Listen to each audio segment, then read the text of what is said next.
Big breaking news. కాసేపట్లో నాగార్జున సాగర్ కి హాజరు కావాల్సి ఉన్న ఉత్తమ్ కుమార్ రెడ్డి, కోమటిరెడ్డి వెంకటరెడ్డి కానీ మంత్రి ఉత్తమ్ కుమార్ రెడ్డి ఎయిర్పోర్ట్కి ఆలస్యంగా, బేగంపేట ఎయిర్పోర్ట్కి ఆలస్యంగా వచ్చారనేసి ఏకంగా మంత్రి కోమటిరెడ్డి వెంకటరెడ్డి అలిగి వెళ్ళిపోవడంతో కేవలం ఉత్తమ్ కుమార్ రెడ్డి మాత్రమే నాగార్జున సాగర్ వెళ్ళడం జరిగింది. కోమటిరెడ్డి లేకుండా బేగంపేట ఎయిర్పోర్ట్ నుంచి నాగార్జున సాగర్కి బయలుదేరిన ఉత్తమ్, లక్ష్మణ్ కోమటిరెడ్డి గైర్హాజరయ్యారు. సాగర్ క్రస్ట్ గేట్లు ఎత్తేందుకు వెళ్ళిన మంత్రులు, కాసేపట్లో నాగార్జున సాగర్ క్రస్ట్ గేట్లు ఎత్తనున్న మంత్రులు అయితే ఇక్కడ మాత్రము డుమ్మా కొట్టారు.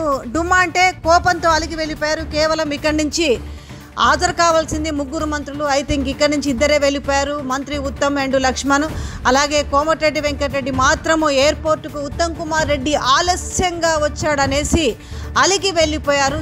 ఉత్తమ్ ఆలస్యంగా రావడంతో అలిగి వెళ్ళిన కోమటిరెడ్డి ఇక ఇద్దరు మాత్రమే నాగార్జున సాగర్ వెళ్ళారు.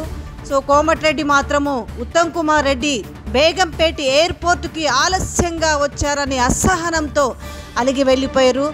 ఒకవైపు ఏమో మీనాక్షినేమో పాదయాత్ర చేస్తున్నారని షెడ్యూల్ విడుదలైతే వీళ్ళు మాత్రం ఈరోజు గాలి మోటార్లు లేనిది గాల్లో చక్కర్లు కొట్టడం లేదనేసి తెలంగాణ ప్రజలు ఒకవైపు అనుకుంటుంటున్న నేపథ్యంలో ఇప్పుడు కోమటిరెడ్డి వెంకటరెడ్డి ఉత్తమ్ కుమార్ రెడ్డి ఎయిర్పోర్ట్కి ఆలస్యంగా వచ్చిండు అనేసి వెళ్ళిపోవడం అనేది ఒక సంచలనాత్మకంగా మారింది. అంటే కాసేపైనా కూడా ఎదురు చూడకుండా వెళ్ళిపోవడం ఏంటనేసి మంత్రి ఉత్తమ్ కూడా అసహనం వ్యక్తం చేసినట్టుగా తెలుస్తుంది. ఏది ఏమైనప్పటికీ కూడా అంటే ఎవరికి వారే యమునా తీరి అన్న నేపథ్యాన్ని ఇక్కడ చూడొచ్చు. అంటే ఇక్కడ ఏమాత్రం వీళ్ళ మధ్యలో సయోధ్య ఉందనే విషయం కూడా ఇక్కడ మనకి స్పష్టంగా అర్థమవుతుందనే చెప్పాలి.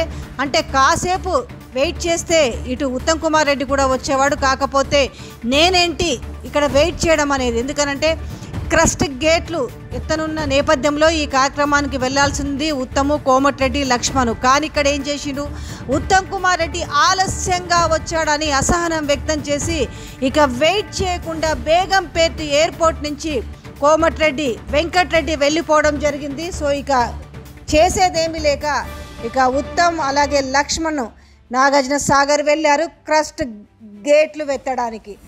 ఇది పరిస్థితి. ఇప్పుడు బ్రేకింగ్ న్యూస్ అనేది చెప్పాలి. కాసేపు వెయిట్ చేయకుండా అంటే అసహనాన్ని వ్యక్తం చేసి కోమటిరెడ్డి వెంకటరెడ్డి వెళ్ళిపోవడం అనేది అందరూ ఆశ్చర్యకరంగా మాట్లాడుకుంటున్న వైనం. Big breaking news.